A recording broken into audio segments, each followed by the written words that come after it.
Hi guys, subukan natin gawin ito yung napanood natin dun sa isang vlogger na so effective daw to para sa mga sakit-sakit sa kalamnan, kasukasuan, mga joints. So ayan, try natin.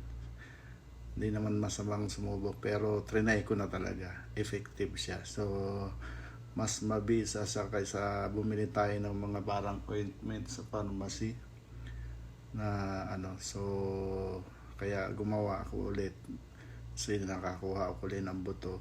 Ayan, so gagawa tayo. Alcohol yung nilalagay natin guys, so wala akong maganda lalagyan pero hahaluan ko yan ng ng oil para madulas, pwedeng pang massage. So ayan na siya guys, so may kunting oil para pag siguro mga 3 days natin babad yan, tapos pwede nang gamitin. Ayun yung una kong ginawa. Tinan nyo yung kulay.